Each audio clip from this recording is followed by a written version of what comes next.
అందరికీ నమస్కారం. Welcome back to my channel cook with Kavitha. ఈరోజు మనం వీడియోలో ఆలూ క్యాప్సికమ్తో ఎప్పటిలా కాకుండా కొంచెం వెరైటీగా ఫ్రై రెసిపీ ఒకటి చూపిస్తానండి. టేస్ట్ అయితే చాలా బాగుంటుంది. మరి దీన్ని ఎలా ప్రిపేర్ చేయాలో చూసేస్తాము. ఇక్కడ నేను 4 క్యాప్సికమ్ 4 ఆలు తీసుకున్నానండి. ఆలు పీల్ తీసేసుకున్నాను. క్యాప్సికమ్ని ఇలా హాఫ్గా కట్ చేసుకున్న తర్వాత లోపల ఉన్న వైట్ పోర్షన్, దాంట్లో ఉన్న సీడ్స్ అంతా కూడా తీసేసుకోవాలి. ఇలా తీసుకున్న తర్వాత క్యాప్సికమ్ అంతా కూడా చిన్న చిన్న క్యూబ్స్ షేప్స్ లో కట్ చేసుకొని తీసుకోండి. తర్వాత ఆలూని కూడా చిన్న క్యూబ్స్ లాగా కట్ చేసుకొని తీసుకోండి. ఆలూని కట్ చేసుకున్న వెంటనే వాటర్లోకి తీసేసుకోండి. ఆలూ కలర్ చేంజ్ కాకుండా ఉంటుంది. ఇలా క్యాప్సికమ్ని ఆలూని ఈక్వల్ సైజెస్ లో కట్ చేసుకొని పక్కకు పెట్టుకోండి.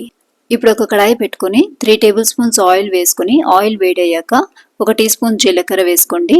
దాని తర్వాత 5-6 వెల్లుల్లి రెమ్మలు చిన్న ముక్కలుగా కట్ చేసుకొని వేసుకోండి. వెల్లుల్లి రెమ్మలు కొంచెం వేగిన తర్వాత 1 టీ స్పూన్ వాము తీసుకుంటున్నానండి. క్యాప్సికమ్ వల్ల గ్యాస్ ప్రాబ్లమ్స్ వస్తాయి కాబట్టి మన రెసిపీలో వాము కొంచెం వాడినామంటే ఆ ప్రాబ్లమ్స్ రాకుండా ఉంటుంది. దీంతో పాటు కొంచెం ఇంగువ, చిన్న ముక్కలుగా కట్ చేసుకున్న ఒక ఉల్లిపాయలను కూడా వేసుకోండి. ఉల్లిపాయలు లైట్గా వేయించుకోండి. దాంట్లో ఉన్న రానెస్, మాయిశ్చర్ అంతా రిలీజ్ అయిపోతే సరిపోతుంది.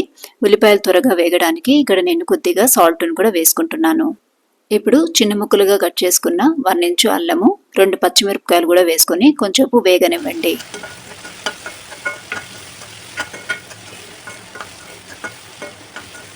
ఇప్పుడు మనం కట్ చేసి పెట్టుకున్న ఆలు ముక్కలంతా కూడా వేసేసుకోండి. ఆలు కొంచెం హార్డ్గా ఉంటుంది కాబట్టి ఉడకడానికి కొంచెం టైం పడుతుంది. కాబట్టి మనం ఫస్ట్ ఆలూని వేసుకొని ఉడకబెట్టుకుంటాము. ఆలూనంతా కూడా కొంచెం బాగా కలిపెట్టుకోండి. ఆనియన్స్ అంతా కూడా ఆలూకి బాగా పట్టేటట్టు బాగా గరిటెతో కలిపెట్టుకోండి. ఇలా కలుపుకున్న తర్వాత దీనిపైన మూత పెట్టి ఒక 15 నిమిషాలు దీన్ని కుక్ చేయాలి. 15 నిమిషాల తర్వాత ఒకసారి గరిటెతో అంతా బాగా కలుపుకోండి. చూడండి, ఆలు ఒక 80% ఉడికిపోయింది. ఈ టైంలో మనము ముందుగా కట్ చేసి పెట్టుకున్న క్యాప్సికమ్ ముక్కలంతా కూడా ఇందులోకి వేసేసుకోవాలి. ఒకసారి అంతా కూడా బాగా మిక్స్ చేసుకోండి. దాని తర్వాత మీడియం సైజ్ ముక్కలుగా కట్ చేసుకున్న 2 టమోటాలని కూడా ఇందులోకి వేసేసుకొని బాగా కలుపుకోండి. ఇప్పుడు రుచికి సరిపడా ఉప్పు, ఒక 1/2 టీ స్పూన్ పసుపు, 1 టీ స్పూన్ మిరప్పొడి, 1 టీ స్పూన్ ధనియాల పొడి, 1/2 టీ స్పూన్ జీలకర్ర పొడి కూడా వేసుకుని ఆలూకి క్యాప్సికమ్కి ఈ డ్రై మసాలా అంతా బాగా పట్టేటట్లు కలుపుకోండి.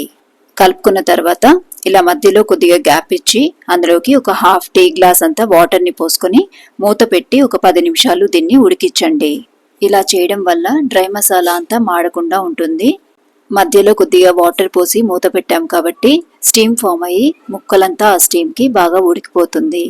చూశారు కదా, తక్కువ సమయంలోనే ఆలూ క్యాప్సికమ్ ఫ్రై టేస్టీగా ఎలా ప్రిపేర్ చేసుకోవచ్చో. ఈ రెసిపీ చపాతీ, రోటీ, రైస్ అన్నిట్లో కూడా చాలా బాగుంటుందండి. మీరు కూడా నేను చూపించిన ప్రాసెస్లో తప్పకుండా ట్రై చేసి చూడండి, చాలా బాగుంటుంది. అంతేనండి, మన ఆలూ క్యాప్సికమ్ ఫ్రై తయారైపోయినట్లే. చివరిగా దీనిపైన కొద్దిగా కొత్తిమీరతో గార్నిష్ చేసేసుకొని హాట్గా సర్వ్ చేసేసుకోండి. చూస్తుంటేనే చాలా కలర్ఫుల్గా ఉంది కదండి. టేస్ట్ కూడా అంతే బాగుంటుంది. ఒకసారి ట్రై అయితే చేసి చూడండి. మరి ఈ రెసిపీ కనుక మీకు నచ్చినట్లయితే ఒక లైక్ కొట్టి మీ ఫ్రెండ్స్కి, రిలేటివ్స్కి షేర్ చేసుకుని మరిన్ని వెరైటీ రెసిపీస్ కోసము మన ఛానల్ని తప్పకుండా సబ్స్క్రైబ్ చేసి పెట్టుకోండి.